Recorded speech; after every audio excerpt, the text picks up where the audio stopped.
Cool.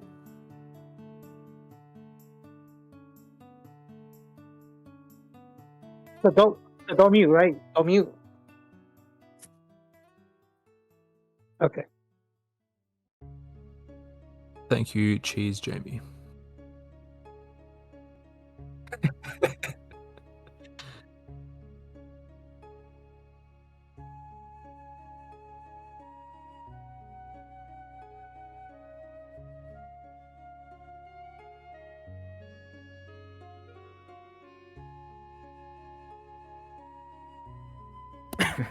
Now, welcome back to the Rat Hole, episode 3. As always, I'm your host Jeff. Cheese to meet you. Today we're joined by Moonlander from NPI, as well as Batmanjr from 4chan Token. What's up, guys? How we doing? Hey. Greetings. Also, for our community rats, we have Smug Rat, Mr. One as always, and our good friend Mr. Saul Gudaman. Cheese to be here. Hello. Looking forward to meeting some of these other boyos from these other communities, and yeah, we got some fun discussions today. So, Yep, Cheese, absolutely. And that was Sal speaking, just so I get familiar with the voices. yes, I am Saul Gudamen, also known as Stable Saul. We are always on an effort to try to create a stable cheese, at a 1 million market cap, 2 million, and so on. Inspired by Stable Quan. Things didn't work out for him too well, the guy behind Luna, but, things are going to work out better for us. True North is stable cheese at 287 billion market cap, flipping the global cheese market. And beyond. Yep, most definitely. So before we get into, normally we talk about the markets and trenching and shit like that, but today we kind of wanted to talk about 4chan culture and how it's evolved over time from staying on that board from biz to meme coins very specifically, and the power that has as far as, price action, and more importantly, building communities. Because it seems like all of the best communities to be a part of are coins that originated on biz. Yeah, I agree. One thing I can say about that is one thing that really got me interested in cheese. It was right around Easter of this year. 4chan experienced that hack.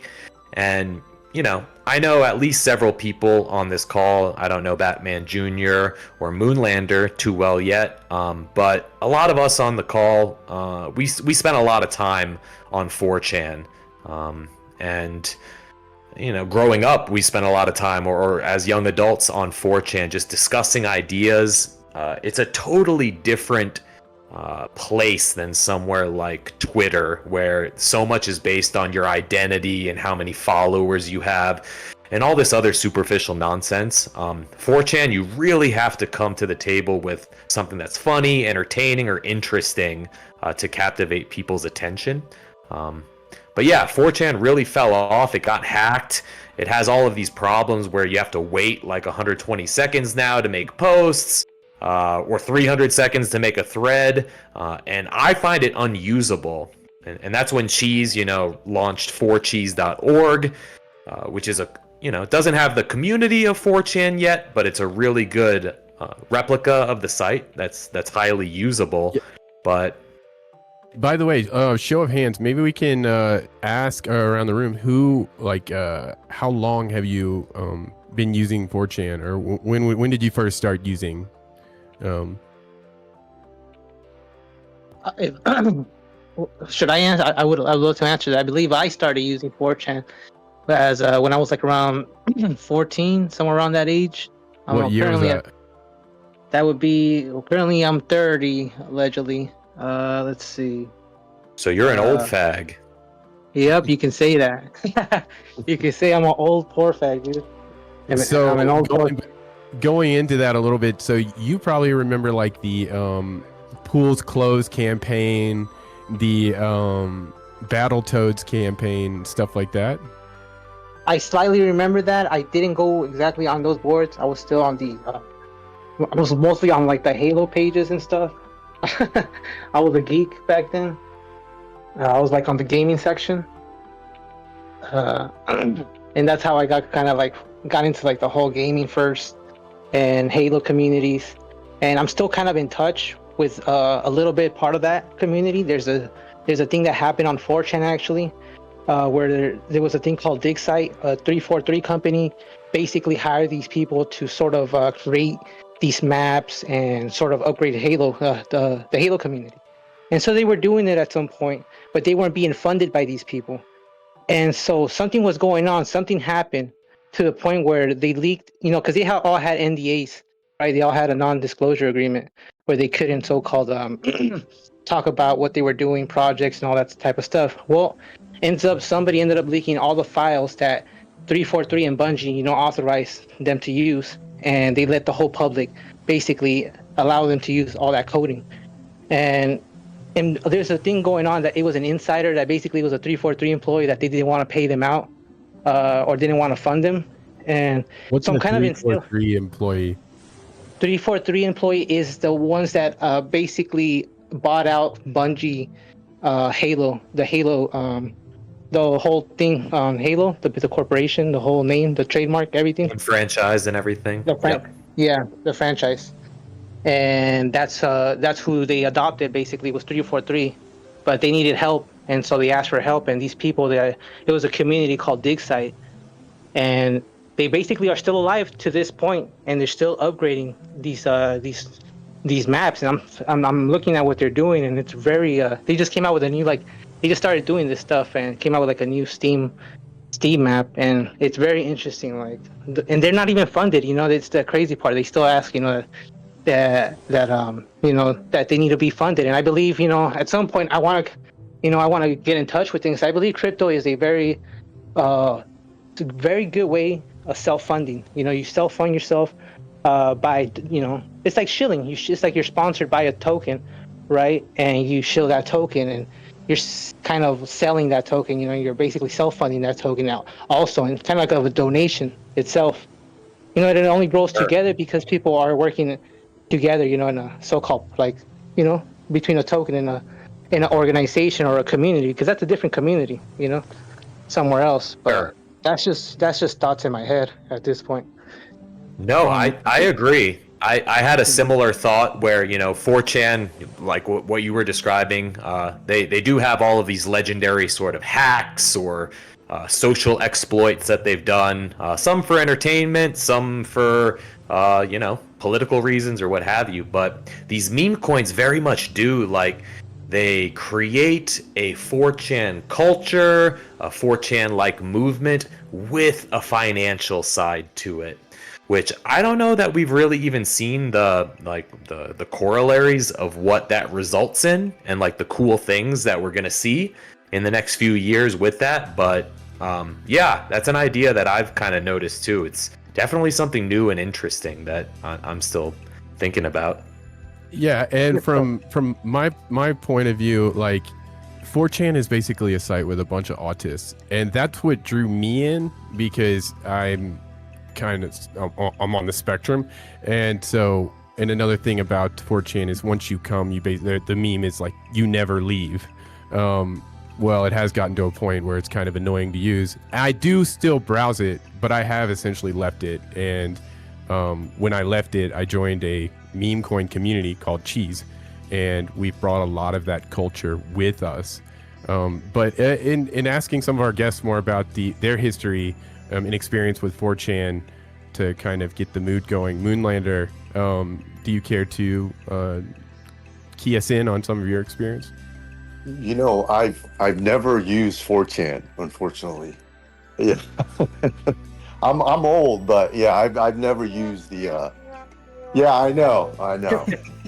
I'd be interested in hearing. I apologize, Batman. Yeah, I'm familiar with it. Yeah, I'm familiar with it. Were Yeah. you on the internet during this? AOL days. I was on the BBS, the bulletin board services. I had a Nice. 14 What's your 4K ASL, modem. bro? Yeah, like way back then. So, What were as a some of matter the of fact, topic forums? yeah. What were some of the topic forums you like to go on? Were you on like any gaming sites or music or anything like that? Yeah, it was like gaming sites, bulletin board services, like gaming, because I did a lot of gaming when I was younger, so a lot of PC gaming. So, but yeah, man, the whole 4chan thing, and I see a lot of these meme projects, they come from the 4chan, so they have that whole long history, right? Behind it. So, some kind of real like legacy behind these projects. You can say sort of like a longevity, hey, like a sort of like this history, this culture, there's that's important, I believe, in a lot of the meme coins. Longevity, it's having For that sort of that structure, Yeah. For sure. Because it shows I that think people, like, the people are always going to be there, yeah, regardless of a meme coin or not. The meme itself, And it's another always going to live. Yeah, and another thing that kind of drew me into 4chan is they tended to know stuff way before everybody else knew about it. Like, Jeffrey Epstein, yeah, go ahead. the list, Jeffrey Epstein. Yeah, Jeffrey Epstein, COVID. They were right about the vaccines. I'm not going to get too conspiracy here, but they knew a lot of information before anyone really talked about it. And when they were talking about it, you would see the mainstream media basically negating it. And that was interesting too. Sure. And that's an interesting thing. I'm kind of somewhere in between Moonlander and everyone else. I came across 4chan probably later than most people. I've really started getting into it around 2017 or so. But that is one thing I saw. Like, there was a time when I was younger, I spent all my time on the internet on all these different topic forums. And I'm sure a lot of you guys remember those days where basically there was some kind of forum where you'd create an account and you could talk about any topic that you wanted. And there were people on it, 24/7 from all around the world, whether you wanted to talk about some band that you liked or mathematics or physics or whatever. There was a forum for it. And 4chan somehow really carried the torch from that web 1.0 world and has managed to survive today with that same sort of ethos where you're really just discussing interesting ideas. If you found a really good topic or a really good thread on Poll or Biz or something, and you saw it up there all day at the top, you're like, all right, there's definitely something interesting going on in here. And that was pretty much always the case. One example being people were really discussing Chainlink early on in 2017 and 2018, and it helped a lot of people make a lot of money by investing in that, and probably also educated them a lot as to things in the Web3 space. But yeah, that is one just the focus on discussing ideas without any sort of reputation behind it. That's an interesting thing that's really being carried forward. I think 4chan is kind of dying in many ways because of some of these things we discussed. And I feel like we're kind of on the precipice of this new form of 4chan that's forming. And it is different disparate communities. There's a Telegram element to it, which is much more fast paced, and I think appeals to younger people. So it is definitely an interesting time where this sort of anon, type of thing that really appeals to autists and people on the spectrum and smart people, quote unquote non-normies. It's an interesting time where a lot is changing. So Yeah, and I believe 4chan definitely carries that legacy of keeping privacy and animosity as one of the important things. Right? And that's what Bitcoin, that's what Bitcoin's all about, right? Decentralization, no authority, because 4chan's all about they're not all about anti-establishment. They're all for law and order. Not all. Some of them are anti-establishment, actually, but for most parts, there's some people who are just mega. A lot of people who are on the mega side. You find a bunch of communities from different types of the parts of the world. Like QAnon, megas. You got different different countries. Israel that are all on 4chan. So, yeah. There you go. Yeah. And I think it really does, obviously you do go to 4chan and you see, things that people are trained to perceive as racist or offensive or whatever. I do think there's a major comedy element to that. Like, it's specifically just to kind of like bond and make each other laugh, which is something that I've found really great about Cheese. It's like, we don't have to walk on eggshells with how we talk with one another. We can joke, we can be politically incorrect, but seeing all of that, like, at a surface glance, it could seem like offensive to people. But I think it was very much the case in 4chan that people are just searching for the truth, and there's all sorts of funny ways to come across the truth. Or offensive ways, and people can get pretty heated in how they do search for the truth. But that's one thing that always really drew me to 4chan, was this sort of search for, like, what is the truth? Let's try to, like, parse through all of the bullshit that we're fed through different sources of media or entertainment or information, and let's try to figure out what's, like, actually true. So Yeah, So what Socrates said something like, great discuss ideas, good men discuss events, and weak men discuss people. And so Not only that, tend to see on like the 4chan forums is a discussion of ideas, particularly. sure. And I think someone who's been like really instrumental in pushing ideas forward, I think he's a little weird, but I kind of respect what he's doing, is Murad, because he is really touching on a lot of truthful ideas about the Web3 space. I think a lot of us who have participated in the Web3 space, either professionally or as investors, have realized, probably earlier than quote-unquote normies, the average person, we've realized that we've been sold like lies in many things. That many of these tokens were nothing but funding mechanisms to enrich the founders, or in the best case scenario, to build some sort of useless vaporware that really doesn't have a lot of utility, or just outright scams that were cash grabs to make money. And we're kind of at this crossroads where there definitely is a push to use this technology to kind of create a new financial system, but that financial system does come along with a lot more top-down control, all sorts of like caveats and landmines where you can have fees automatically taken from you, taxes automatically garnished from you. You can be sanctioned for political beliefs or doing the wrong thing. All of that becomes a lot more possible with these deterministic digital agreements. But also, like, there's the people like us on this call where we're trying to really kind of build our own little like financial communities that we have a say in. We can like kind of choose the path forward to us, whether we want to help each other out financially, whether we want to finance the building of cool things. Like, really, the sky's the limit. So it's an exciting time. It really is, honestly. And with the Murad thing, I love that guy. He's freaking, he's doing so much for the communities itself. I mean, he might just be shilling SPX 69, but I think that everybody kind of gets the idea of what he means. But the idea is not old.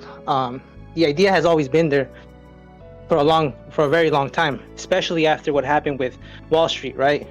We got the Occupy Wall Street move. That was a big movement on 4chan, first of all, was the Occupy Wall Street movement. And then the other movement was the AMC and the GME movement. You know, you got the Bloomberg, what's his name, Wall Street Bets also, what's his bio say? Like 4chan found the Bloomberg terminal, you know, because they all know where it all came from. It's all based on a hold mentality.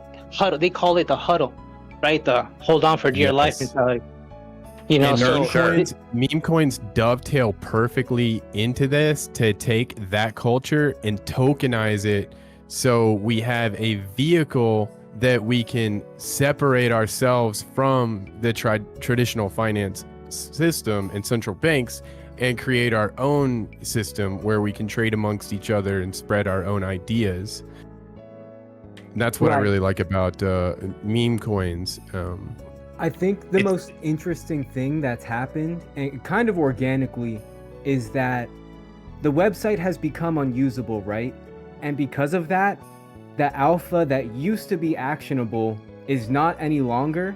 So people had to take it into their own hands and create their own coins and their own communities, that the power is more theirs than any fucking alt that could get shilled on that website. It's just interesting how over the years it's played out. And it's the exact same what Jeffrey was saying. It's unusable because they've taken measures to essentially kill spam.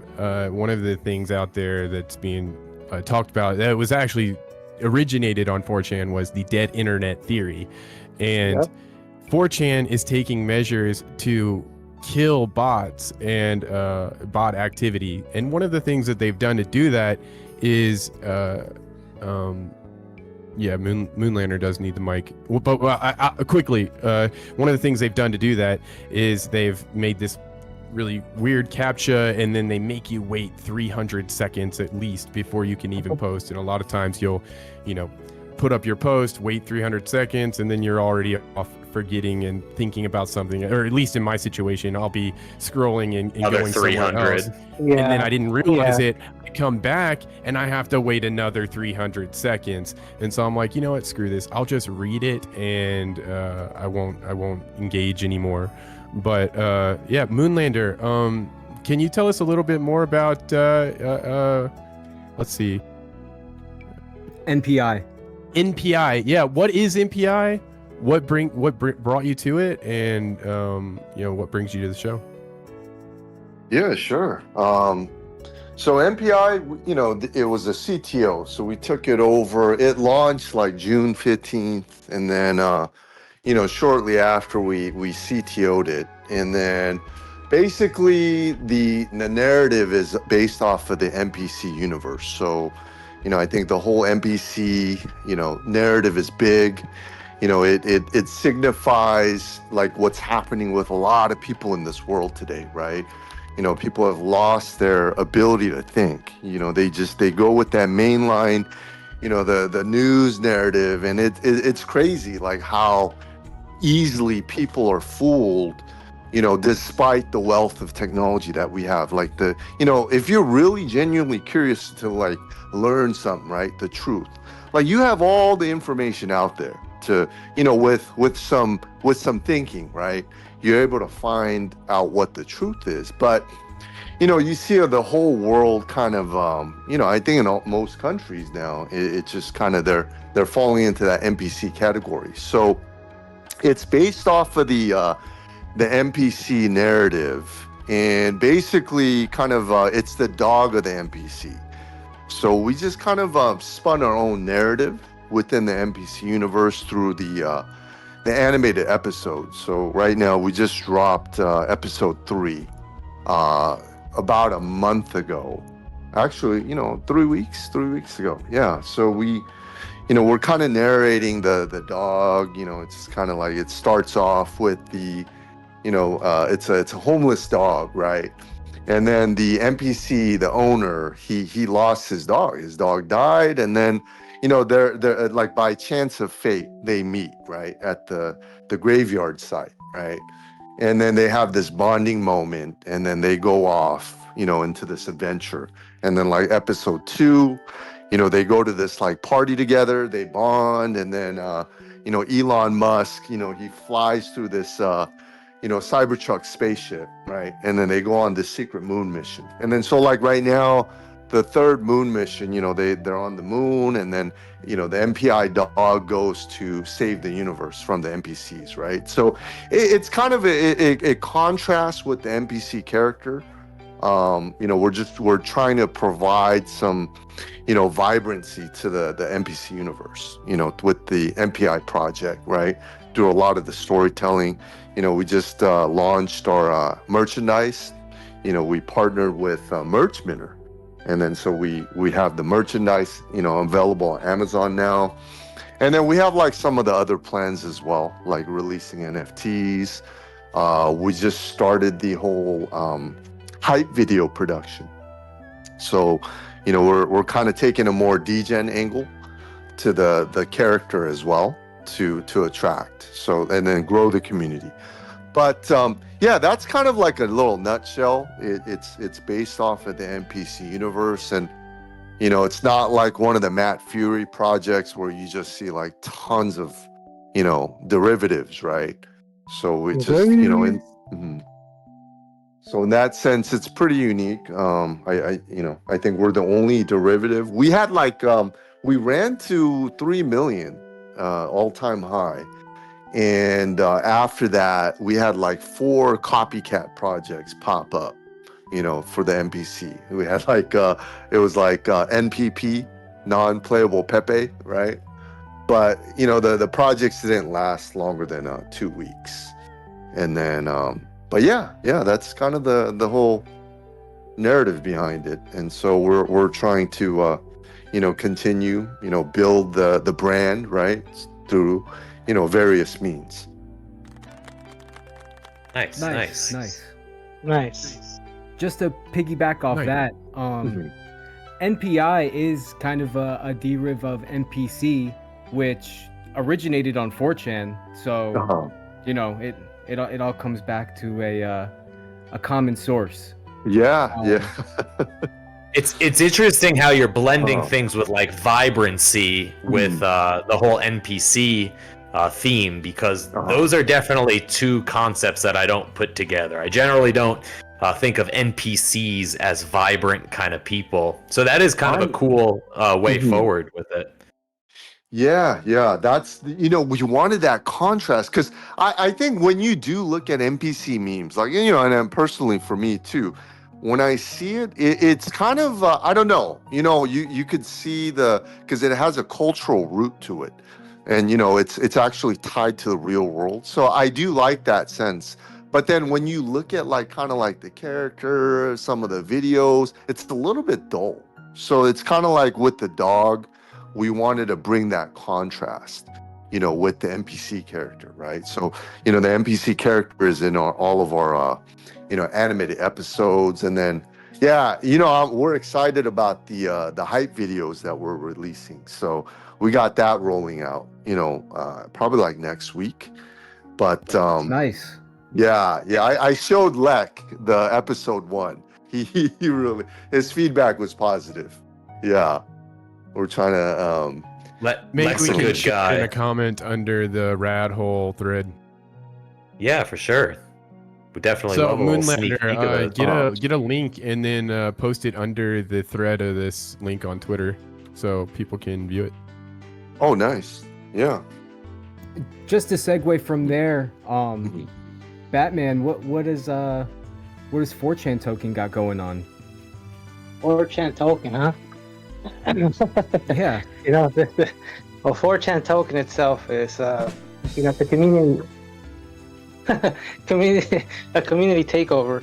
It started in May 2023, and it's been, had a big old pump all the way up to like 37 million, I believe, million market cap. And a lot of people ended up, dipping out or whatever. They sniped it and started having its little rise again. Well, something happened with the dev. Before he died, he he ended up burning. Decided to blacklist about, I believe it was like 20 wallets. So it was like 23% or like 23% of the supply. Decided to blacklist those wallets and lock the liquidity and burn the supply basically. Wait, this dude died? Yes. Like actually died? Yeah, So he actually died. okay, And then before he died, he basically burned left a note. 25% of the supply. 23, like 23. 23? supplies. And then Yes. how much did he hold in his wallet personally? He ended up having just about like 0.05 percent of the supply, so fit like almost like 1%. And how did he die?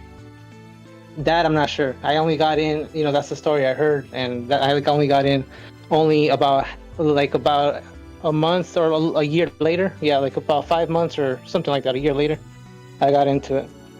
Holy crap. Some good lore. That's some good that's lore. some good lore. Yeah. R.I.P. But R.I.P. You're But AFK forever. So yeah, and so I don't know if the chart's like basically been holding the bottom out. It's like basically 1 million for almost 2 years, going on for 3. It's been just holding that steady line. People are just holding, basically just waiting for the right moment. And it's basically not only that, but also the community takeover. There was a couple of cool people in there that decided to, they didn't. 4chan didn't need to do this, but they decided to make something like a dex swap, a decentralized exchange for the 4chan communities. And basically, you would, you could get a instant crypto cashback of 1% of any tokenomic on Ethereum, right? So if you wanted SHIB, you would invest 10,000, you'll get back 1% of that. You invested 100,000, you'll get like 1% of that. If you want to invest in another meme coin like NPC or another one, you'll get back of that tokenomic, because there's a lot of dex swaps that offer only their tokens, but this one's cool because it offers the tokens that they want. And it was just something they did, and it's a 4EXC swap. That's what it's called. So that's what the swap called. Returns tenfold. Say what again? We have a phrase here in our meme coin. It is cheddar I give out will return tenfold. Oh, nice. That sounds how did that interesting, come though. Yeah. So it was it's deployed on Ethereum, I'm guessing you said? Yes. How long has it been live? It's been live for 2023, end of 2023. So it's been out there for almost 2 years already. Also. And what's the market cap? This market cap is literally between 1 million and 2 million right now. So like 1 million, basically 1 million market cap right now. And it's just been holding, dude. Just steady. Just, it's, and the fact, want to know something? The fact that it has, this has all, Murad always talks about this stuff. You want to have the AMC, the GME effect. Well, technically, this is made kind of like for retail, if you think about it. It is not made to replace all the tokenomics out there. It is there as a complement. It's a complementary. It's there to, it's a complement to all the 4chan. Whoever's holding 4chan memes, it's a complement to their bags. It has 13 zeros. So you don't need a lot of capital, first of all. It's something that's never been seen in financial sector. Not in Forex, not in the stock market, not in the commodities, not in the metal sections, none of that. It has 13 zeros. It's the cheapest asset out in the world, I believe. You only need you could own a lot of tokens, and that multiplies your that multiplies your money fast. I call it the fast track to wealth, actually. And also, it sounds like you guys have a lot of ideas. And sorry to interrupt you. It sounds like you guys have implemented like a lot of ideas that we've sort of been brainstorming about with Cheese. For example, we had an idea where we wanted to collaborate with other communities to set up liquidity pools and things like that, with the thought of a rising sea level raises all ships. Unfortunately, I would be interested in hearing a little bit more, because I'm honestly pretty new to the meme coin space, and I see that things seem to be quite different on Solana, where Cheese is, as opposed to Ethereum, where things, just due to network fees, which have gotten substantially better in the past year, it just seems like there's not as much activity right now, particularly for meme coins. I was wondering what your thoughts on that are. On the Ethereum chain? On just like the activity for meme coin stuff on Ethereum versus, I'm sure you're familiar with what's going on with Solana, where it's almost like on Solana people like have so little incentive to hold anything because it's so cheap to do anything, whereas on Ethereum, I believe that's the issue. The transactions are very cheap. Ethereum on a basis, it did have a high gas fees at some point, but it's been kind of been, with the upgrade they've had, the fees have kind of been a lot more lower. I don't know Way why, better. but for them, yeah, way a lot better. And so I don't know why, but the thought of just like being on Ethereum, it's more of a huddle. It goes back to that whole huddle type of communities. They just want to hold on instead of playing a kind of like sort of like it's not a casino, but a lot of people label Solana as a casino. I've seen a lot of communities who have, I've seen Giga's part of that. There's communities out there that are doing very good. I'm not saying it's bad, but I'm saying there's communities out there who just believe that because of the transactions that are so cheap. I've seen transactions too. There's ones that go for like 21 cents and ones that go for like 50 cents and like $1. And like, it kind of like there's a lot of transactions, a lot of volume in the transaction section. Like you'll see that, you'll be like, oh, look at all those transactions. But it's not, I don't know. A lot of people also think they inflate the numbers there.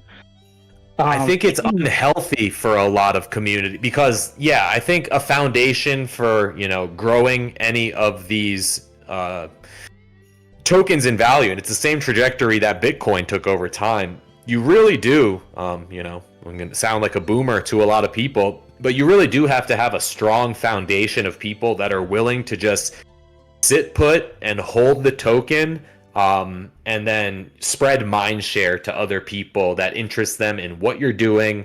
And that is a good point. Pretty much the vast majority of my value that I have in crypto, I do hold on Ethereum. Part of the reason is because I don't really trust Solana quite yet to where I'd want to hold large amounts of value on it just because it's had downtime. I was just I'm a about to little... mention that. Right, exactly. I don't want to have like a substantial amount of money locked out and then, I'm logging online and Solana's been frozen for 4 hours or something. And then also I had a lot of my, radars setting off with how much FTX and SBF seemed to be financing Solana early on, which kept me away from it. But I do think there's like a lot that can be learned of the success of projects on the Ethereum chain. At this point, I do view like Chainlink as a meme coin, and it had like all of these, people that were just willing to hold. And it sounds like, your project probably, it has people that have been around for a while, and then there's Pepe and stuff. So yeah, that's interesting. I got to check out 4chan token and Yeah, I like learning from people that are doing interesting stuff in this space.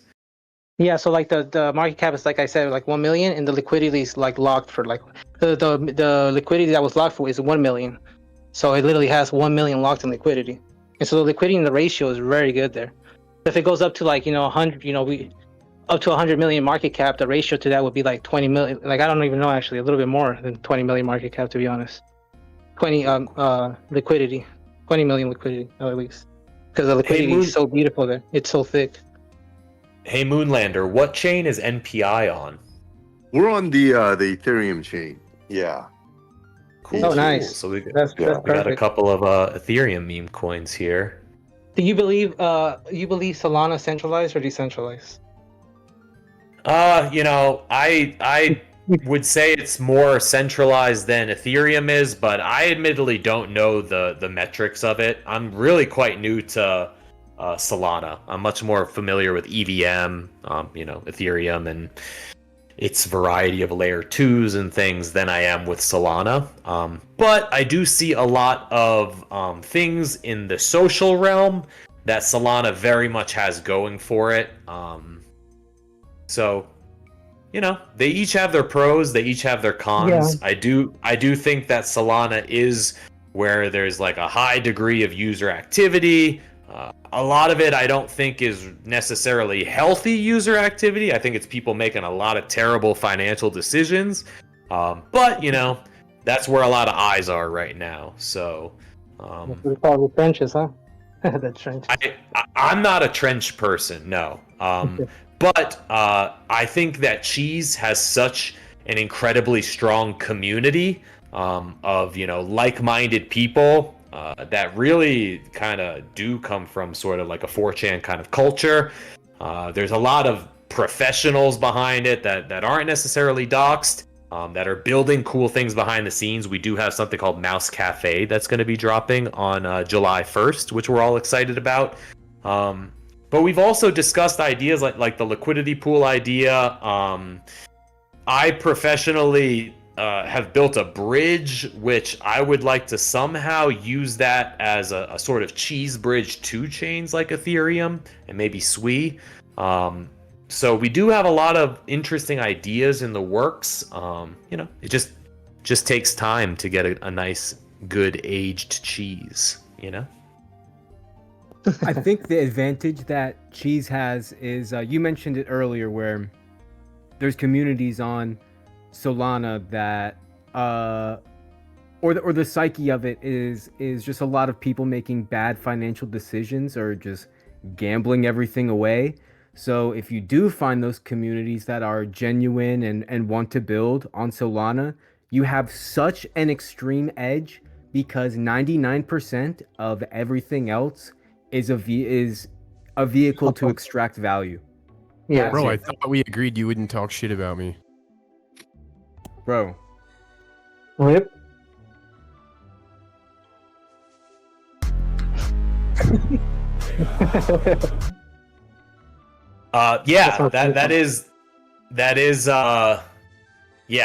One thing that we're definitely trying to do to sort of like separate ourselves.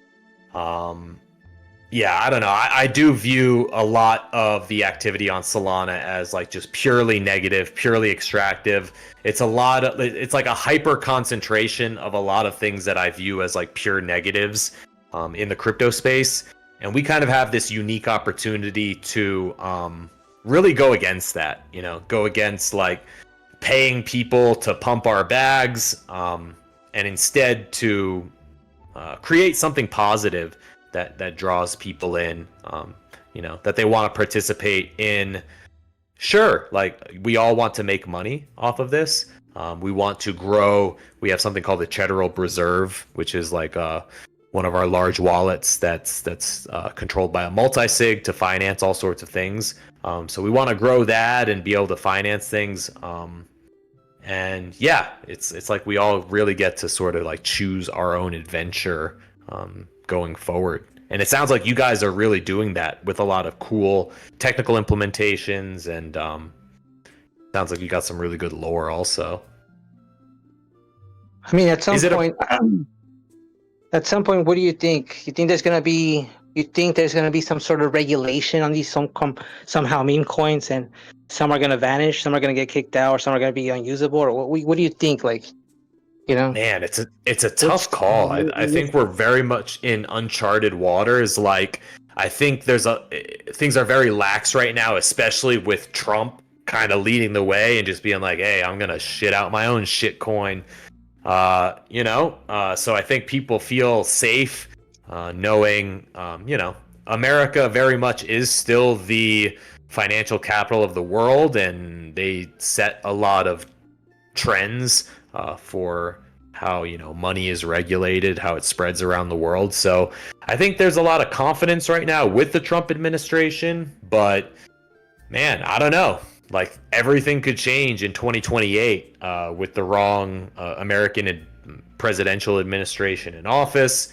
But it's certainly something that I've thought about. And it's definitely a risk, I think, that we're all potentially taking right now. And I think that kind of draws back to what I was talking about, where the Web3 really is going in two different directions. We're either going in a direction where it's like increased top-down control, like Fiat 2.0 type system, where like you have very little financial sovereignty, or it's the direction we're trying to create, where it's like ultimate financial sovereignty. We have our own financial system.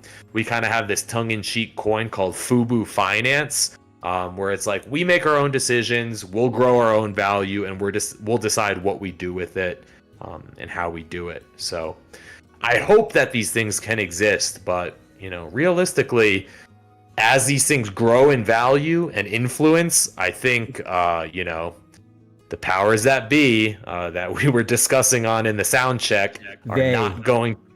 Yeah, I don't think that they are going to like this. I think the central bank digital currency.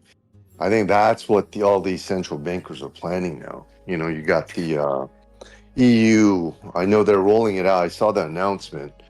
They plan to roll it out this October. So like countries like China already have it, and it's in full production. But yeah, I think it's just the fiat currency monetary system that we have right now. It's kind of coming to an end. I mean, they printed all this money. You could see the charts. Every country. I mean, the global debt to GDP right now is, I think it's over 300% now, and in the I think 2030 projections. I mean, it's going a lot higher. So Oh yeah. it's Sure. just, yeah. I think the 2008 was the point of no return. I think the only reason why it didn't collapse back then was they literally, all the central banks reduced the interest rate to zero. And so, you had big banks borrowing almost at 0%. So that's why, if you guys ever notice, prior to 2008, you could walk into a bank and then, they'd ask you, hey, you want to open a savings account with us. And then the interest rate would have, back then, I remember it was like over 1%. But you remember after 2008, they would ask you, and and I'd ask them, just to joke around, like, hey, what's the interest rate? What do you guys pay, right? And it would be like 0.1 or something, So they had no incentive to pay off. Exactly. Sure. So, that's what's coming. Just that's what they got planned. They know it's going to cost. I mean, even here, I'm here in the US. And I think a lot of us, is most everybody in the US or a I lot of think so. Europeans? Allegedly. We Allegedly. do have one boyo on here that is not from the US, I know for sure. Oh, Lex not from the US. Yeah, I know Lex not. Yeah. Yeah. Lek is in Yeah, maybe Mr. well, One too. Mr. One, where are you from? Anything to say there? Okay, Well, shoot. I'm actually not from the United States. I'm from across the Pacific Ocean in an English-speaking country. um, you bring up a good point, Murlander, about traditional financial systems. I actually had an open question for both yourself and Batman on meme coins. I'm curious as to what you guys, let's say someone is thinking about launching their own coin. What's the one bit of advice you would give to someone? Wow. Yeah. I think, if you're going to go for a successful launch, yeah, I would say, Or perhaps a better way to phrase the question would be, what's something that you have done while in the course of the coin that you've realized was a mistake later on? you know, uh, yeah. CTOing it, I think you got to have a lot of capital. I would advise you. I mean, if you plan to, do a long-term project, right? You got to have capital to launch it, like really well, right? You got to have some capital. I think you got to also have to have some connections, right? To have a lot of like traders come in and then trade, right? And then you typically want like around like two good calls to like upon launch, right? But it does require a lot of, like when I this was my first project, the MPI, taking it over. I'm also involved in some of the other teams. So, one of the projects that I'm involved in right now, I'm on the SBET team. So it's the parody of Sharplink Gaming, right? So that one, I mean, we ran to like 15 mil, currently sitting at like 3. But I think it's going to really run. But yeah, it's, you got to have capital, man, like to market and all that stuff. And, I think like, let's say, for example, like minimal dollars, it's going to require about 5K for you to launch a coin on Ethereum, right? The liquidity pool, all that. But I mean, that's just launching the project. You know, there's a lot of expenses that go in. You know, when I took over MPI, I didn't know what I was getting into. You know, like I didn't require. I mean, just even buying up the charts, right, takes a lot of capital. You know, to support your In chart. your eyes, no, I really appreciate that answer. In your eyes, what would you say is the like minimum number USD for to have capital to launch a meme coin, and where would you put that money? In your opinion, where do you think the best areas to put that money would be? I think number one, you need to buy up the supply, you know, because when you launch the coin, you know, so you spend that 5K, you launch the project, but then you gotta have good supply control. Number one, you gotta have good supply control. You know, the optimal number is around 80%. You know, so you know if you're a good dev and the dev is good, he's got a track record, you know, like them holding a lot of the supply, you know, it's actually, you know, a lot of times it could be a good thing, right? Obviously, like when you see like big bundles, right, that scares people, right? So, but you gotta like, I would say snipe a lot of the supply, you know, different wallets, and then hold it, right? But yeah, I mean, if you got like good talent, people like, you know, like I'm impressed like with the cheese community. You know, I found out about cheese through Lek, right? So he was trying, you know, he's telling us, and you know, I'm in your TG, and it's a real community. I really like the, you know, and the you know the character itself, right? It has an appeal. Like some of my favorite, you know, the cheese, and then Dolan too, right? Like those kind of characters, right? It has that kind of like that retarded appeal, right? But but yeah, I think going back to the project, I mean, if you got some like good you know, like guys that can like come up with like creative content, man, that's a big win. So I think you can get away. I would say some tips, right? Some tips if you're running a project. Run meme contest, prize meme contest. I mean, it's like you know, it doesn't cost much, but the amount of content that you'll get from different creators, right? You make more from running meme coin. You know, the contest. Man, I've gotten so much good content from, you know, just I run a lot of meme contests, the prize contest. Yeah, And I agree with you there. Mhm.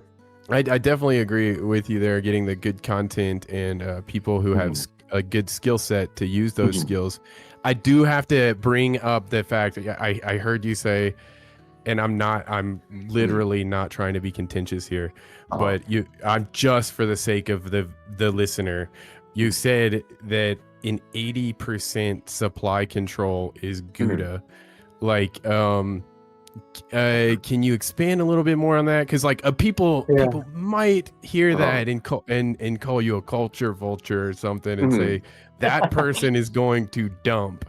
And so like so I just wanted to bring that up a little bit, just so you might, you know, kindly do the redeeming, sir.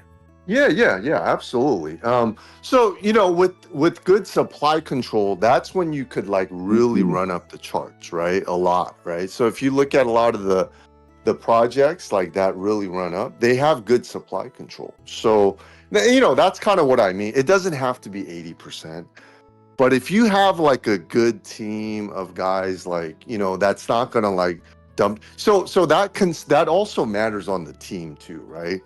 You know, if you got like a good team in place, you know, because I do see a lot of I do observe a lot of projects where people backstab each other, like team members, and I've seen that because, you know, I'm you know, I know a lot of other CTO devs, right? So I do see that, but I think supply control is important. If you're trying to run up the charts and you're not dumping the charts, then yeah, I mean the supply control is I mean, eventually you want distribution, right? But you know, that's kind of the way I see it. Is supply control is important. Would you take Otherwise, 80% supply and then burn it? Yeah. You would do burn, marketing wallet, right? So it's all visible, so everybody could see, right? So, but see, I think that's kind of where it's important. Like, let's say you're a dev, right? That has you ran a project, you have a track record, like good track record, right? Those kind of devs, right? Like if and let's say they launch a new project and they have high supply control. I don't think that's a negative thing. I don't think people are gonna. There's certain devs that I know they've ran projects. I mean, and if they launch the project, knowing that they have huge supply control, like some of those, it wouldn't concern me as much because they have that track record, right? So yeah, I mean, it could go both ways, right? It could go both ways. But those are just kind of my thoughts. Maybe there's a disagreement, but yeah, no, just wanted to get your thoughts are good. perspective is all. I mean, I have my own thoughts, but I Uh-huh. just want to put focus on the guests and get your perspective, and Uh-huh. I appreciate it. Thank you. Yeah. I think the healthiest way would be, if you ask me, is right. You grab if you're gonna launch a token, yeah, you want to grab the supply, and then if you're gonna grab the supply, or whatever, if you could just so-called, do a contract renouncement with the burn whatever it is that you have extra you're not gonna use and burn it into a liquidity. I think like that's the best idea ever because I think liquidity has it's a big thing. And then organically grow it from the bottom out. You might want to carry some, put some in the wallet or something for marketing and all this other stuff. But I think that all comes along the way, especially if you have a good community. If you know what you're doing, especially if you're gonna run a coin, you gotta have those you gotta have those people, those connections, like he was saying, to make that happen. At this point, I mean, I don't know about making new coins at this point. I wouldn't suggest anybody to make new coins. I would just suggest to look for those damn meme coins out there, that have been out there for a long time already, and find which one's the right coin. But to each their own. I agree with what you said. A very important thing is the organic aspect of it. I don't think that you can, and I think people will see through it. There's always going to be dumb money that falls for anything, but I think at this point it's pretty clear. I don't want to name any names of any projects, but there's a few that come to mind. Like, it's very clear that their MO is just, hey, we are going to pay these people who have lots of followers. We're going to paint very artificial green candles on this chart to entice dumb money to come in. Like, I don't know, that sort of thing, and it happens a lot on Solana. That's something that really rubs me the wrong way. But for example, and not to just make this so cheese centric, but like the community that we have, it's not something that you could artificially create. I think people need to stumble across it and recognize the vibe, the creativity of things going on, and that community thing. Like, it almost takes a front seat to even like the financial gain. Like, yes, people want to grow the token, but people get incentivized to do that because they find this place where they feel welcome, and they really align with what other people are trying to do. So I agree. Like, I think that's the most important, like that organic element, which is hard to create. Totally. It's Totally. Yeah. Totally Yeah, agree. definitely. Yeah. And with that said, I think that was a good, constructive first half of the show. A lot of good discussion there. I think we're going to transition to the segmented part of the show. And today we have the cheeses for you guys. Saul, what is that? What's the cheeses? Well, it's not going to be the full cheeses. I think what I'm going to use this for is to kind of, and we have two really smart guests that are working on interesting projects. So, I mean, I would just love for any of you guys to interject on this. So the cheeses, we love corny, cheesy cheese puns, obviously. So Murad has his his meme coin thesis. That's a very viral piece of content where he explains a lot of things as to why like he thinks these meme coins are an interesting new form of capital allocation. A sort of like opt out form of investment in this hyper connected online age of cynicism, decentralization, etc. And like why these things are something to pay attention to. And I do have to really give Murad his credit because he was so responsible for spreading these ideas to a lot of people. And even I personally work in the space as an engineer, and I have been becoming increasingly disillusioned with all of these, people trying to sell me utility for stuff. And it's just like, I know that you're lying to me. I know that you're just trying to raise money. And that's essentially the end goal of a lot of these things. So as I got more involved with the cheese community, I really did just started to really feel this community aspect, and a lot of it touches on things that we've discussed here. And I think one thing that Murad doesn't talk about is how important like this whole 4chan culture thing is to a lot of these meme coins. Just because of things that we touched on, ideas are more important than someone's identity. For example, like I am actually, which maybe, Murad in many ways is like a KOL in this space, but I personally, and everyone has different opinions on this, like I'm not a big fan of, trying to go out and solicit these KOLs to shill your project, to pay them. Cheese, admittedly, we've paid like some people, but it's more been to like sort of help those people. For example, like we have this weird relationship with a somewhat popular guy in the space called Bitcoin Obama. We've given him a little bit of money because we found him like so entertaining, and we genuinely like the fact that he was like using that money to help people in his village, and we thought Never it was sort of never cum. Yeah, so it's funny. He would say never Jeet, never Coom, and literally the second like the cheese hit his wallet, he sold it. So it like that sort of thing is funny and it's entertaining. And I'm sure that we probably will collaborate with Bitcoin Obama sometime in the future. But it's sort of this like bringing it back to the 4chan thing, things we touched on. We really value this like discussion of like ideas over one's identity. And while like it's great when these KOLs recognize us, we're starting to get like a lot of recognition on Twitter and via other avenues. Smugrat's been pumping out some content that, from my perspective, it's going viral. Many videos getting 100,000 plus views in a matter of days, in making AI content. And I personally think Smugrat in the meme coin space, like shout out to George Droid, shout out to Fat Niggas, making like really funny content. But one thing that Smugrat has done is he's focused on like a breadth of ideas instead of hyper focusing on one meme, which I think has a tendency to get stale.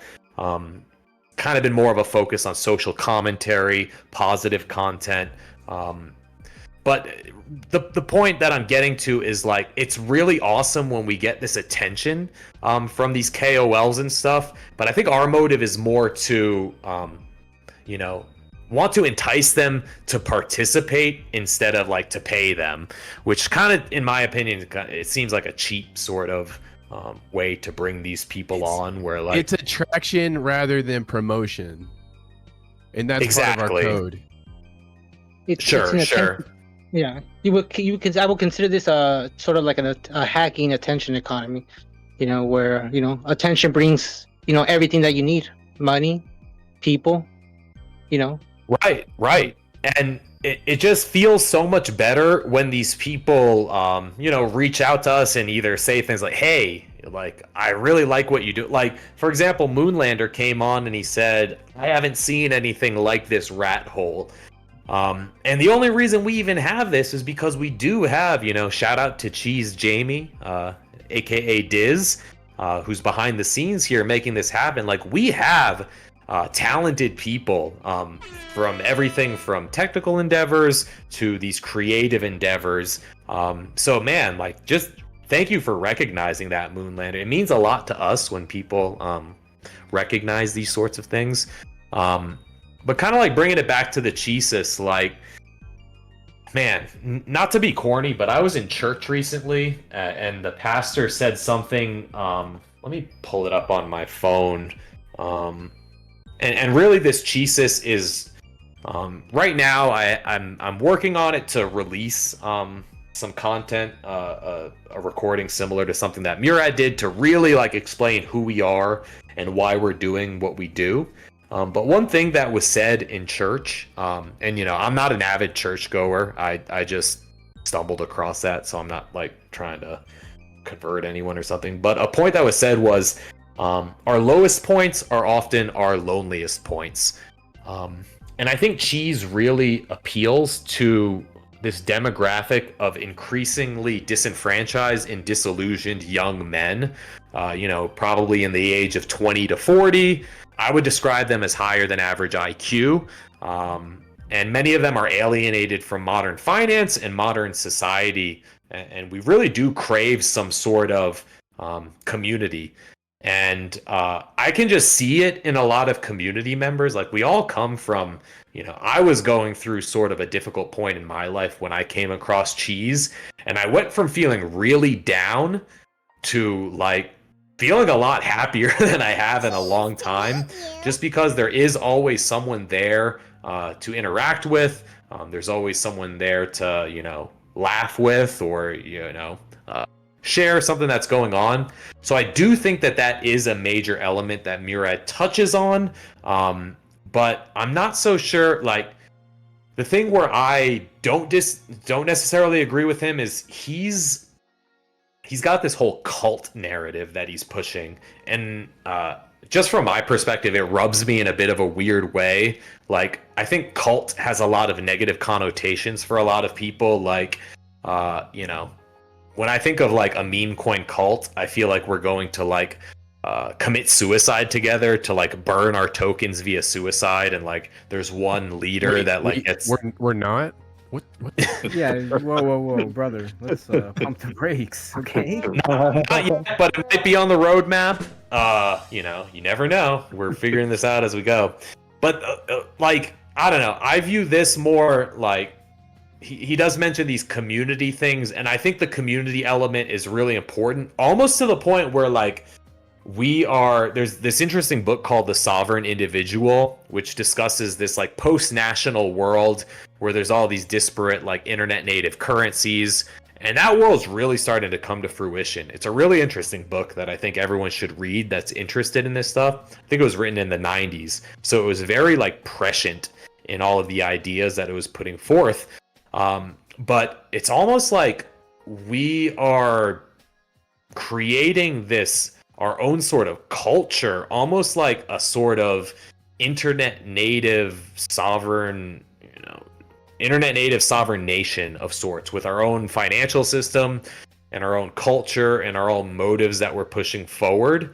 Or even just something more like, there used to be all of these different men's groups that existed, like the Elks Lodge and the Knights of Columbus and things, where men would get together and work on these things that were helpful for their community, for themselves, and they would support each other. And I think that's one thing that's been majorly lost in modern society. And we all have an opportunity to create something like that in a digital sort of way. But yeah, This all ties down to I sort of come from a foundation also called the Napoleon Hill Foundation, and this foundation is basically based on the book of a guy who basically tried to find a formula for success. I'm not sure if you guys are familiar with the book Think and Grow Rich. Yeah. But Every human on Earth should read that book. It is a Yes. fantastic book. It is eye-opening. Every person should read it at some point in their life. oh, What, absolutely. And I is it about recommend it. TLDR? The basic my point of view is what he just mentioned right now. This is a sort of like a nation that's being created with a group of people, a group of individuals, a mastermind alliance. A mastermind alliance goes a long way, just like Jesus Christ did back in the days. He created his own mastermind alliance with all the apostles and all the other people, like who they are. And they had an idea, they had a movement, and they pushed it. Same thing with what's going on with crypto today. And shout out to a community called Kek, Republic of Kekistan. Shout out to those people also.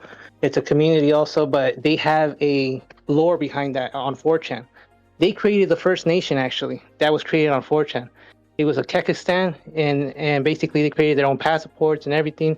And at this point, there's actually silver coins with 4chan that involved Apu and Kek. It's like sort of like a Kek. It was made for Kekistan, actually. And it's called the Britannica, and there's actually like silver coins out there in circulation, which is pretty cool. And it has the emblem of Apu and 4chan in it, and it's a PMG, it's a precious metal gold. By the way, if your dev resurrects, I'm personally going all in. The dev, no, we don't need a dev, it's all CTO here. What if he resurrects and dumps? Yeah, that's why we don't need. I think the dev did a good thing for us, dude. He did us a favor. Dying? I'm bringing heat on you. No, but I do think that, yeah, and I think that's really interesting. I'm kind of familiar with the whole Kekistan thing, but I do. The more I think about it, I do feel like that is a logical trajectory that people need to start looking. Because, like, for example, I imagine, I'm an American. I live in America. My country goes back in America several generations, but like, for example, my grandfather's perception of what it is to be an American and what American culture was to him. It was sort of this like Art Deco, New York City, a classic New York City vibe with, Frank Sinatra music, a high degree of patriotism due to like war participation. Being an American really felt like something. And I feel like that drive to have some sort of nationalistic identity has really been diluted and suppressed, such that I bet if you ask the average 20-year-old American like what it means to be an American to them, like a lot of them would probably very much hate the idea. A lot of them would probably have some nebulous identity to it. So it does seem like as more and more people, like right now, we're all interacting in this new way through the internet. And I would imagine that most of us probably have done the majority of our personal interactions in our lives through the internet. So it seems like there's a logical trajectory that people will start to identify more via communities, which is like the foundation for a nation. America seceded from, not to get all like dramatic. Everyone knows the story of America, but like, it's like we all got pushed and disenfranchised and kind of reached a boiling point, but there's nowhere else to go for us right now except deeper into these digital realms. So that's like an interesting idea that I'd really like to push forward. I would be excited about like whoever the first meme coin community is that really does try to navigate the actual legal red tape to try to do something like that. We have ideas of, kind of tongue in cheek, but some of us are very serious about investigating how to make this happen. There's a town called Sneedville in Tennessee. I'm sure Batmanjr is familiar with the Sneed meme. It must be CTO'd. Right, like quite literally, community takeover. It's a small town, and it's one of those things that it with a lot of the things that we're trying to make happen, it would not be financially inconceivable to do something like that. to really dream big about these things, like how can we leave our mark on this world such that we, instead of living in a world that we have to live in, that we have to be the subject to, like to try to use our agency to say, no, let's try to build our own sort of thing that we want to live into. Exactly. That we choose to, that, we have some control over. So yeah, and Sneed. Cheese in Sneedville. Let me make it abundantly clear. One of my long-term goals for Cheese is to CTO Sneedville and save it and turn it into a utopia. Sure. And everything starts small. I've been like and I'm gonna touch on some of these things in this Cheesis. I've recently moved to a Western state in the United States that has a large LDS population, or a Mormon population. And man, these people, they're almost like a historic example of what belief combined with industriousness can result in. And I think there's very few examples remaining in the United States. If you go to some of these places in Western US, like Idaho, Utah, areas of Nevada and Texas, you go to these LDS communities and they are so clean. The communities are so incredibly strong there. They have this shared conservative culture amongst themselves that's really insulated them from the outside world of modernity, which I would think all of us on this call agree has many negative aspects, especially for young people who are like formulating their identity. Like they're just force-fed, all sorts of degeneracy through, pornography. They're literally pushed to be disillusioned and pessimistic for finances, etc. It seems like these LDS Mormons have figured out how to insulate themselves from that, and a big part of it is their belief. They have such a strong precedence placed on their belief, such that like they literally have ideas where it's like a lot of the stuff that you're told in this religion is going to be nonsensical, but just believe in it. And I mean, Murad even kind of said, he said, the more ridiculous the belief, the better. And that might be why they're so successful. See, and that's another like point of contention with mine, with Murad. Like, and that's the thing. Like, I don't want this to seem like I'm doing a dig at Murad. This is just my thoughts. Like, I feel like there's almost like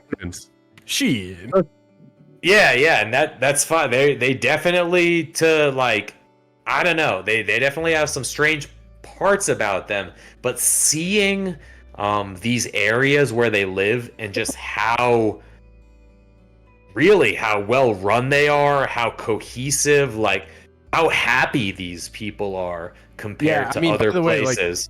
I grew up with a Mormon in my neighborhood, and they didn't play on a certain day, but he was one of the coolest kids in our neighborhood, one of the nicest kids in our neighborhood. I came to learn when I was older what they actually believed, which to me sounds a little far-fetched, but I mean, like I said, this guy was one of the best guys you'll ever meet.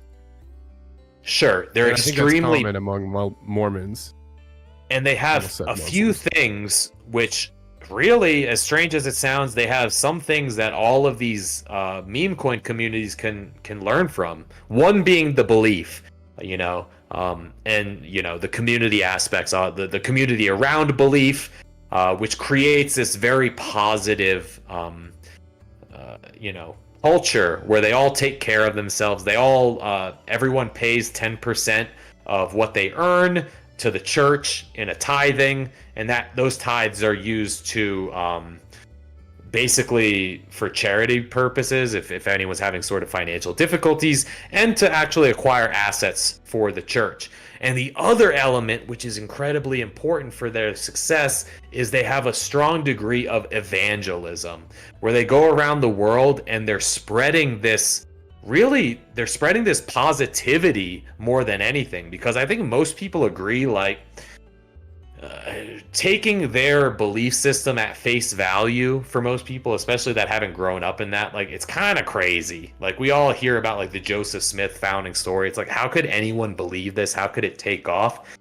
But I think it's more of their like positivity and magnetism that draws people in, which make them kind of be like, all right, maybe I don't believe this fully, maybe I have questions about it, but the secular aspects of what they have going on are undeniably like impressive, especially compared to anywhere else you go. Like, if you go to this area of the United States and compare it to places in California, places in the Northeast, man, it's a very stark difference, where those places, or even like Portland, Oregon, these are places where like there are a lot of people, but they're so isolated. They're wearing masks. They're like just angry. There's a real tangible feeling of anxiety in those places that does not exist.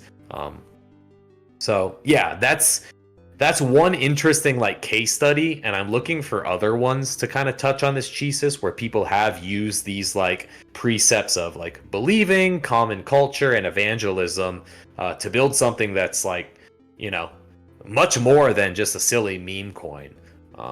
And it is a pretty big endeavor. And then I guess one last like thing I don't want to ramble too much on this cheesis. One other interesting idea that I want to tie into it.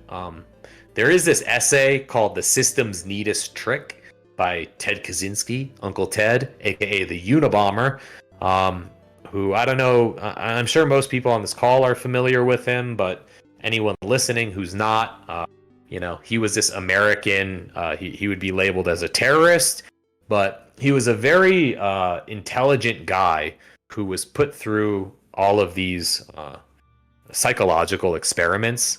He very much was a prodigy mathematical genius, and a genius in a lot of other ways, and he has the credentials to back that up.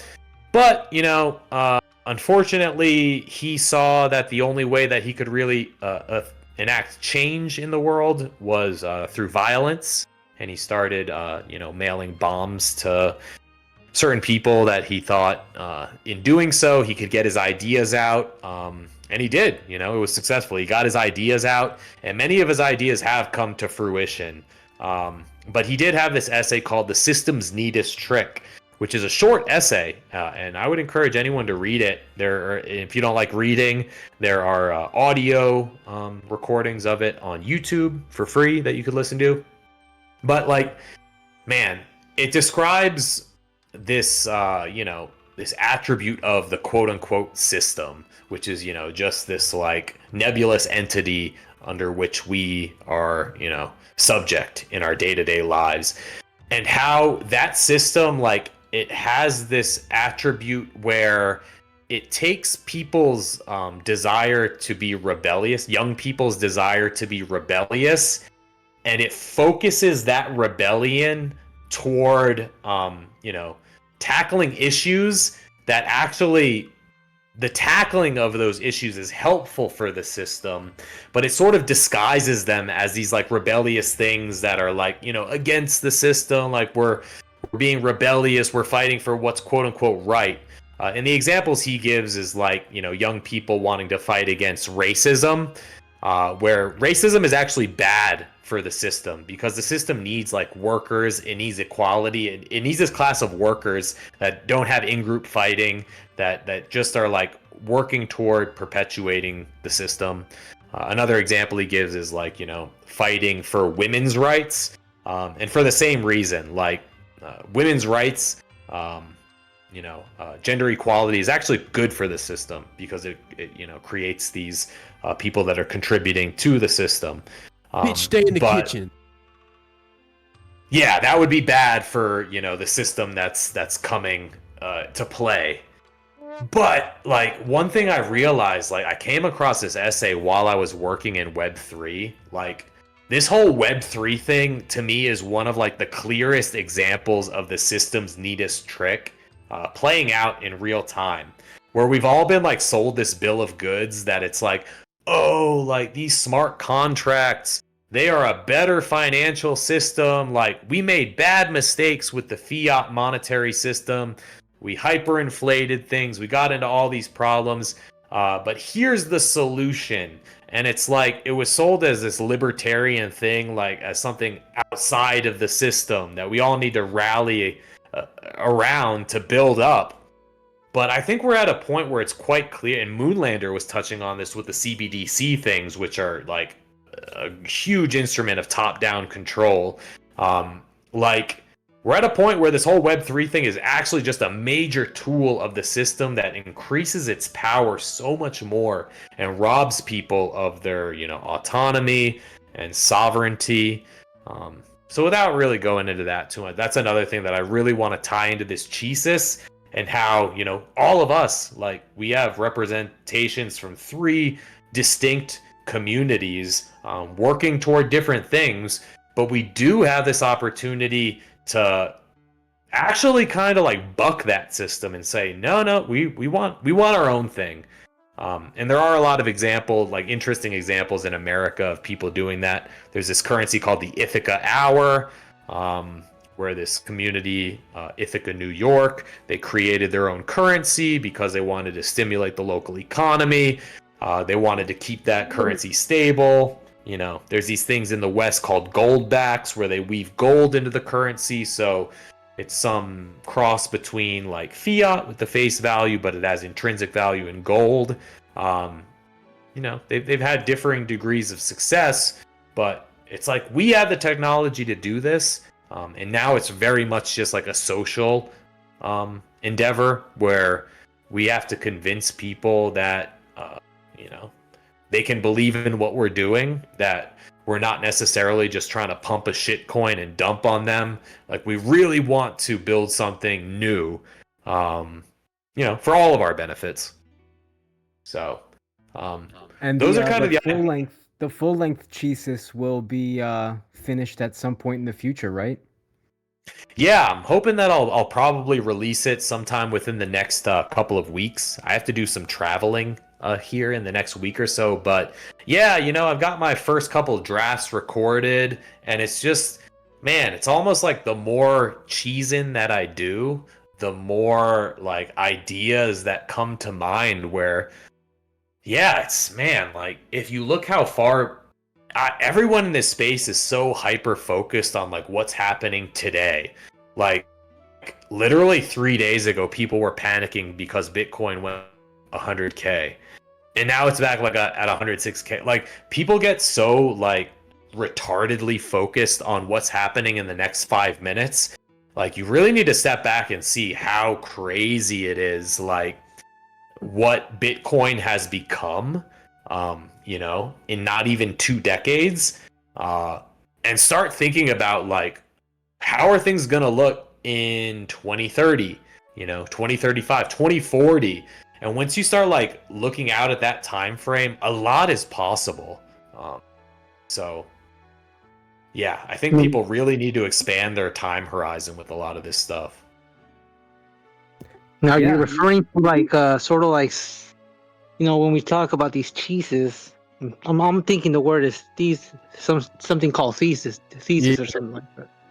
Yeah. Yeah. Ton, like Yeah. Okay. Cheese thesis. Right. Just want to make sure. So you're talking about sort of like a beast system that's coming to fruition with like sort of like biometrics and sort of like, what are you talking about here? Like, okay. Yeah, I genuinely think that is the direction that this whole Web3 thing is going in. Whether it is a beast system of like a biblical description, or it's just current power structures that want to maintain that power and control. I don't know, like that. I don't know if I want to attribute complete malice to it, but yeah, I definitely think we're not going in a if we keep using that financial system, we're not going in a direction where like it's better for the average person. Yeah, basically it was like heralded as this like new vehicle that was going to bring freedom to the world and financial sovereignty. And what it seems like, and particularly with banks doing these POCs, centralized banks, that are like doubling, tripling down on what's the heckin' thing called? Fucking shit. What? Sorry.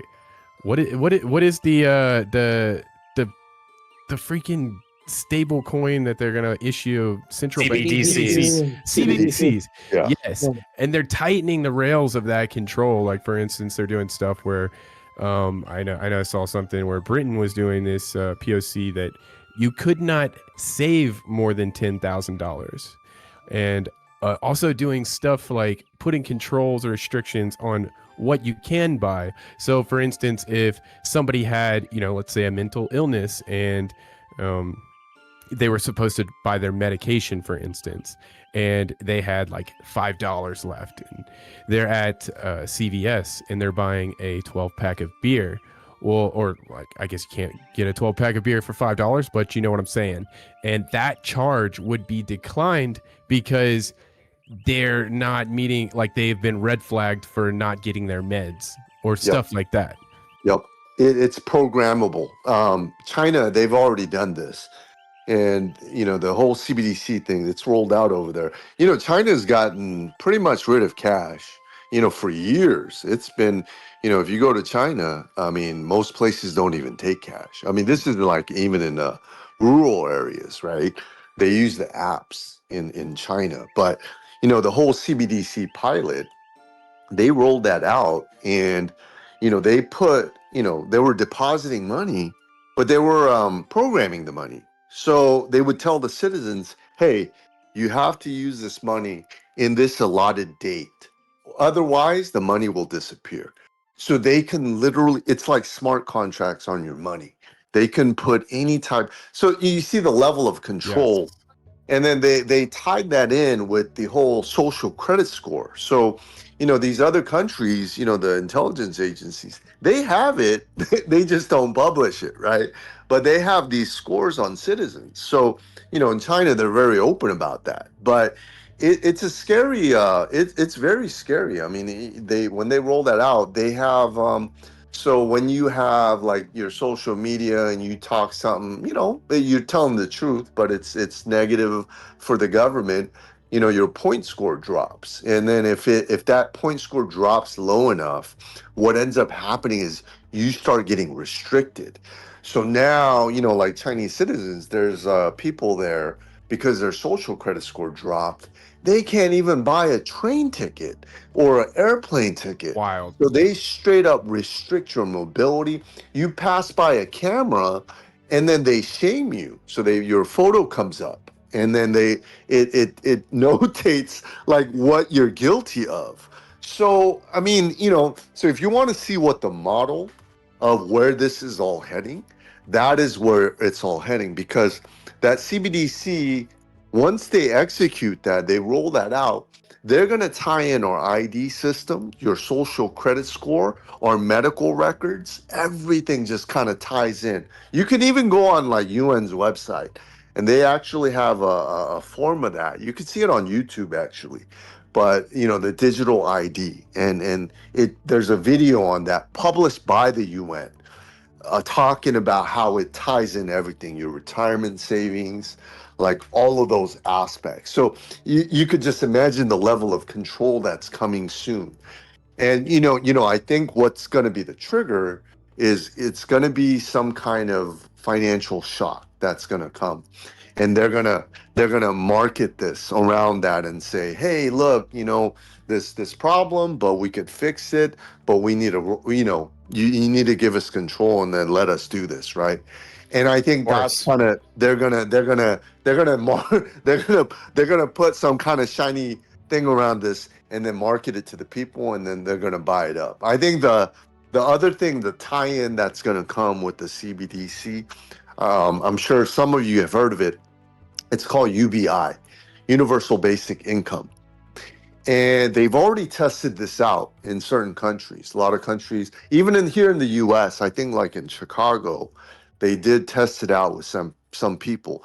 But basically, universal basic income is literally just depositing money into your account.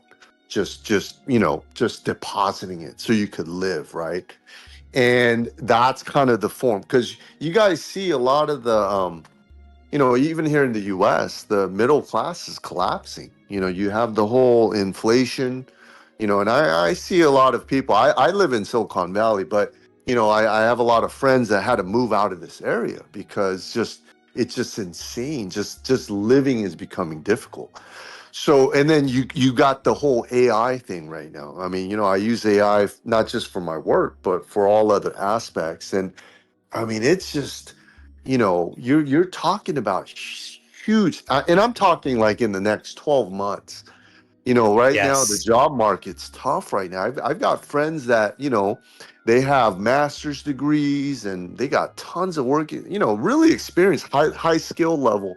And some of them are having tough time finding a job right now. So, you have the whole AI thing. So more job loss. I mean, I think they're predicting at least around like, 10-15%, in the next, like that, which is that's a significant job loss. So I think eventually they're going to have to roll out the UBI, but that's going to be another string attached to it, right? Hey, we're going to give you this UBI, but you need to do this and you need to listen, right? So Sure. just the form of control that's coming. I mean, so yeah. I mean that's kind of what we're staring at right now, and there's some kind of financial crisis that's coming. I think this year we're going to be fine, but I think starting sometime next year, I think things get dangerous. I think you got the whole, even here in the U.S., the commercial real estate loans, that sector, a lot of the renewals are coming up. So I think we're going to see a lot more bank collapses, in the US, because I think a lot of the regional banks have loaned out money to the commercial real estate sector, because, you had the whole COVID. Yeah, it's crazy. You know what? The next 12-18 months going to be, I think we're entering a turning point in human history. Like you had the whole 100%. revolution. Yeah. 100%. Yeah. And But have you you being in considered- Silicon. Go ahead. I was just gonna say, have you considered the fact that nothing ever happens? That is also true. Would you look at the time? Yeah, I was just gonna say I agree, and I think stuff is happening, unfortunately. And over time, nothing ever happened, and I think it kind of comes down to, if you're living 5 minutes at a time, yes, nothing ever happens. But man, if you look 10 years ago, the world is true. pretty. A lot happens. Shit Yeah. do be happening. It doesn't happen now. It doesn't happen in 2 weeks, but over time, man, I do like. I would be surprised if the next generations even like are capable of driving vehicles anymore and having the autonomy to decide where they go in their car. Like that sort of level of dependence on technology and control. But you have to look at the optimistic side of it. We can use our agency to try to build something of our own. The Amish have done it, the Mormons have done it. And we really need to start, I think, using our agency to look at these people that have gone against the system, that have survived with their own values and stuff, and try not to just, really become cogs in this system. And just to kind of, gift wrap a bow on everything that we've been talking about, with unconventional times comes with unconventional ways to deal with those times, and that's where you enter in 4chan meme coins, in my opinion. Yep. That's right. There you go. Yep. And with And now that, the- I think that, oh, go ahead, Batman Jr. Yeah. So with the whole thing going on too is, finally with the stable coins coming out, and yeah, you're right. It might be the big system coming out, but at the end of the day, it all comes down to our consent. I'm led to believe. I believe God gave us a free will. We get to choose how we handle the situation at the appointed time, I believe. Um, you know, there's certain ways to handle, of course, certain things, legally and spiritually, with the help of the spiritual aspect. But yes, stable coins definitely is one of them. I believe that's the new forex, right? The new forex that's coming out. Why I think America is trying to implement crypto so much is to finally peg that, what's it called, that dollar, and to dominate it into the stable coins. I believe that's what they've been talking about doing, is pegging that dollar. But that's a very big thing. They need that in order for the banks to finally initiate their their way to come into the meme coin sector. And this is big because back in 2016, NATO ended up so-called making this white paper. His name was called Jeff Giza, and he ended up making a white paper as to why memes was a very important thing. And there's actually people, government people, that sit down and literally meme the fuck out of, just go on platforms and just meme to try to change sort of the narratives. So there's like a whole thing going on too online. This all ties back to the death online theory, right?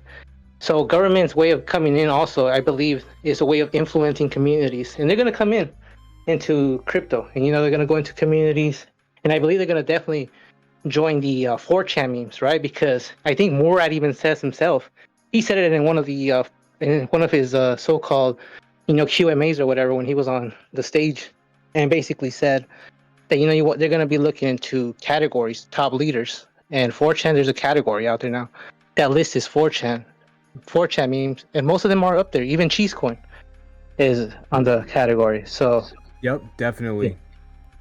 they're going to definitely go into those type of coins. They're not just going to go to some, like Murad even said himself, they're not just going to go to some random I don't know what the millionth number of an animal.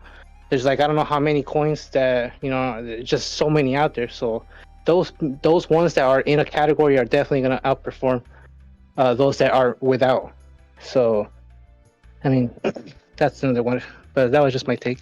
Yeah, most definitely. With that, I think we're gonna wrap up episode 3 of the Rat Hole right here. Just real quick, big, massive week next week. Next Tuesday we have Mouse Cafe dropping on the same day that we're recording, so it'll be a double whammy of cheese-related fun for everybody. Also, thank you to our guests too. Like, big thanks to you guys coming on. Also, Yeah, major for having us. Yeah. It was nice. thanks to our guests. It was great meeting you guys, and major shout out to Barney, who was very instrumental. Mr. One here, really just instrumental in getting Mouse Cafe up. Diz. Rat Hole Jamie. Sure. But most importantly, our listeners. Thank you for tuning in. That's right. So Cheese to wherever meet you you. may be, good day, good night, cheese to meet you, Cheese to meet you. and thanks so much for listening. Until next time. Buddha Day.